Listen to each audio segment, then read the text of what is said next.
ಎಲ್ಲರೂ ನಮಸ್ಕಾರ. ಜ್ಯೋತಿಷ್ಯ ಜ್ಞಾನ ಯೂಟ್ಯೂಬ್ ಚಾನಲ್ಗೆ ಸ್ವಾಗತ.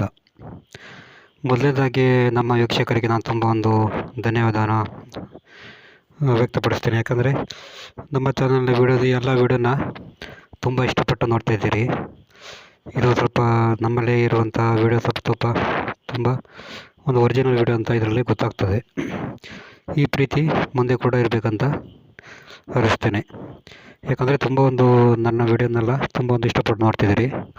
ತುಂಬ ಒಂದು ಧನ್ಯವಾದನ ತಿಳಿಸ್ತೇನೆ. ಈ ಥರ ಒಂದು ಸಪೋರ್ಟು ಮುಂದೆ ಕೂಡ ಇದೇ ಥರ ಇರಲಿ ಅಂತ ಹೇಳ್ತೇನೆ. ಇವತ್ತಿನ ವೀಡಿಯೋದಲ್ಲಿ ಕನ್ಯಾ ರಾಶಿಯವರ ಸ್ನೇಹ ಮಾಡುವಾಗ ನೀವು ಗಮನಿಸಬೇಕಾದ ಅಂಶಗಳು, ಈ ಟಾಪಿಕಲ್ಲಿ ಒಂದು ವಿಡಿಯೋವನ್ನು ನೋಡೋಣ. ಸಾಮಾನ್ಯವಾಗಿ ಕನ್ಯಾ ರಾಶಿ ಅನ್ನೋದು ಬುಧನ ರಾಶಿ.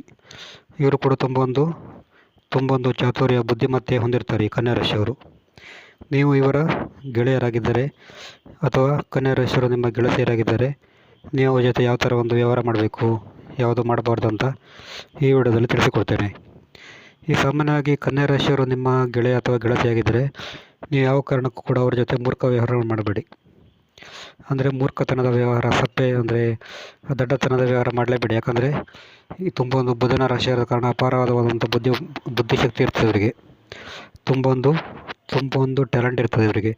ನೀವು ಇವ್ರ ಜೊತೆ ಏನಾದರೂ ಮೂಢ ವ್ಯವಹಾರ ಮಾಡಿದರೆ ಬಿಲ್ಕುಲ್ ಆಗಲ್ಲ. ಇವರಿಗೆ ನಿಮ್ಮ ಸ್ನೇಹವನ್ನು ಕಟ್ ಮಾಡಿಬಿಡ್ತಾರೆ. ಎರಡನೇ ಪಾಯಿಂಟ್ ಅಂತ ಹೇಳಿದ್ರೆ, ಇವರು ಸ್ವಭಾವತಃ ಒಂದು ಹಾಸ್ಯ ಪ್ರವೃತ್ತಿಯಾಗಿರ್ತಾರೆ. ಯಾಕಂದರೆ ಇವರು ಈ ಕನ್ಯಾ ರಾಶಿಯವರು ತುಂಬ ಒಂದು ಹಾಸ್ಯ ಪ್ರವೃತ್ತಿ, ತುಂಬ ತಮಾಷೆ ಮಾಡೋದು ಜಾಸ್ತಿ ಇರ್ತಾರೆ. ನೀವು ಈ ಪ್ರವೃತ್ತಿಯನ್ನು ಏನಾದರೂ ತಪ್ಪಾಗಿ ತಿಳ್ಕೊಂಡ್ರೆ ಇವರು ನಿಮ್ಮ ಫ್ರೆಂಡ್ಶಿಪ್ಪನ್ನು ಕಟ್ ಮಾಡಿ ಬಿಡುವಂಥ ಸಾಧ್ಯತೆ ತುಂಬ ಇರ್ತದೆ. ಮತ್ತು ಇವ್ರದ್ದು ನೆಕ್ಸ್ಟ್ ಅಂತ ಹೇಳಿದ್ರೆ, ಈ ಕನ್ಯಾ ರಾಶಿಯವರು ತುಂಬ ಒಂದು ಅಬ್ಸರ್ವ್ ಮಾಡುವಂಥ ಒಂದು ಗುಣ ಇರ್ತದೆ ಇವರಿಗೆ. ಕನ್ಯಾ ರಾಶಿಯವರು ಯಾವ ಥರ ಅಂತ ಹೇಳಿದ್ರೆ, ಇವರು ಅಬ್ಸರ್ವ್ ಮಾಡ್ತಾರೆ. ಈಗ ನೀವು ಕನ್ಯಾ ರಾಶಿಯವರ ಫ್ರೆಂಡ್ಸ್ ಆಗಿದ್ದರೆ ನಿಮ್ಮನ್ನು ಜಾಸ್ತಿ ಅಬ್ಸರ್ವ್ ಮಾಡೋದು, ಗಮನಿಸೋದು ಈ ಥರ ಮಾಡ್ತಾ ಇರ್ತಾರೆ. ಇದನ್ನು ಕೂಡ ನೀವು ತಪ್ಪು ತಿಳ್ಕೊಳ್ಬೋದು. ಯಾಕಂದರೆ ಕನ್ಯಾ ರಾಶಿಯವರ ಮೂಲ ಗುಣವೇ ಅದೇ ಥರ. ಯಾಕಂದರೆ ಬೇರೆಯವ್ರನ್ನ ಅಬ್ಸರ್ವ್ ಮಾಡೋದು, ಜಾಸ್ತಿಯಾಗಿ ಈ ಥರನ ಗಮನಿಸೋದು ಈ ಥರ ಎಲ್ಲ ಇರ್ತದೆ.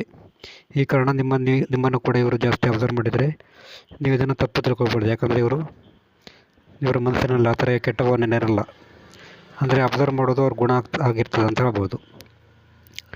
ಮತ್ತು ನೆಕ್ಸ್ಟ್ ಪಾಯಿಂಟ್ ಅಂತ ಹೇಳಿದ್ರೆ, ನೀವೇನಾದರೂ ಇವರ ಸ್ವಾಭಿಮಾನಕ್ಕೆ ಧಕ್ಕೆ ಮಾಡಿದರೂ ಕೂಡ ಇವರು ಸಹಿಸಲ್ಲ ಕನ್ಯಾ ರಾಶಿಯವರು. ಮತ್ತು ನೆಕ್ಸ್ಟ್ ಪಾಯಿಂಟ್ ಅಂತ ಹೇಳಿದ್ರೆ, ಇವರು ಮಾತಿಗೆ ಬೆಲೆ ಕೊಡಬೇಕು. ಇವರು ಆಡುವಂಥ ಮಾತಿಗೆ ಬೆಲೆ ಕೊಡಬೇಕು. ಮತ್ತು ಮಾತು ತಪ್ಪಬಾರ್ದು. ನೀವೇನಾದರೂ ಈ ಥರ ಮಾಡಿದರೆ ಕೂಡ ನಿಮ್ಮ ಫ್ರೆಂಡ್ಶಿಪ್ಪನ್ನು ಕಟ್ ಮಾಡುವಂತಹ ಸಂಭವ ಹೆಚ್ಚಾಗಿರ್ತದೆ ಅಂತ ಹೇಳ್ಬೋದು.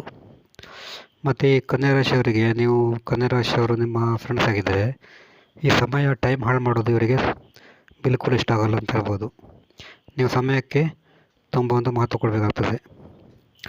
ಮತ್ತು ನಿಮ್ಮ ಕನ್ಯಾ ರಾಶಿಯವರ ಜೊತೆ ನೀವು ಫ್ರೆಂಡ್ಸ್ ಆಗಿದ್ದರೆ ಇವರ ವ್ಯವಹಾರ ಅಥವಾ ಕೆಲಸದಲ್ಲಿ ಸರಿಯಾಗಿರಬೇಕು. ವ್ಯವಹಾರದಲ್ಲಿ ಏನಾದರೂ ಹೆಚ್ಚು ಕಮ್ಮಿ ಆದರೆ ಕೂಡ ಇವರು ನಿಮ್ಮ ಫ್ರೆಂಡ್ಶಿಪ್ಪನ್ನು ಕಟ್ ಮಾಡುವಂಥ ಸಾಧ್ಯತೆ ತುಂಬ ಇರ್ತದೆ ಅಂತ ಹೇಳ್ಬೋದು. ಮತ್ತು ಇವರದ್ದು ಸ್ವಭಾವತಃ ಇವರು ತುಂಬ ಒಂದು ಸಂಕೋಚ ಮತ್ತು ಸೌಮ್ಯ ಪ್ರಕೃತಿ. ಇವರು ಈ ಕನ್ಯಾ ರಾಶಿಯವರು ಇದ್ದಾರಲ್ಲ, ಸ್ವಭಾವತಃ ತುಂಬ ಒಂದು ಸಂಕೋಚ ಮತ್ತು ಸೌಮ್ಯ, ತುಂಬ ಸಾಫ್ಟ್ ನೇಚರ್ ಇರ್ತಾರೆ. ನೀವರ ಸಾಫ್ಟ್ ನೇಚರನ್ನು ತಪ್ಪಾಗಿ ತಿಳ್ಕೊಂಡು ಏನಾದರೂ ಮೋಸ ಮಾಡಲಿಕ್ಕೆ ಪ್ರಯತ್ನ ಮಾಡಬೇಡಿ. ಯಾಕಂದರೆ ತುಂಬ ಒಂದು ಬುದ್ಧಿಶಾಲಿ ರಾಶಿಯವರು. ಯಾಕಂದರೆ ನೀವು ಕ್ಲೋಸ್ ಆಗಿದ್ದರೆ ನಿಮ್ಮ ಮನಸ್ಸಿನಲ್ಲಿ ಏನಾಗ್ತಾ ಅಂತ ಇವರಿಗೆ ಗ್ರಹಿಸುವಂಥ ಶಕ್ತಿ ಇರ್ತದೆ. ನೀವು ಈ ಥರ ಏನಾದರೂ ಮೋಸ ಮಾಡಿದರೆ ಇವರು ನಿಮ್ಮ ಫ್ರೆಂಡ್ಶಿಪ್ಪನ್ನು ಕಟ್ ಮಾಡ್ಕೊಳ್ಬೋದು. ಇದು ಕನ್ಯಾ ರಾಶಿಯವರು ನಿಮ್ಮ ಸ್ನೇಹಿತರಾಗಿದ್ದರೆ ನೀವು ಗಮನಿಸಬೇಕಾದ ಅಂಶಗಳು. ನಿಮಗೆ ಮತ್ತೆ ಮುಂದಿನ ವೀಡಿಯೋದಲ್ಲಿ ಯಾವ ಥರ ವೀಡಿಯೋ ಬೇಕಂತ ಕಮೆಂಟ್ ಬಾಕ್ಸಲ್ಲಿ ತಿಳಿಸಿ.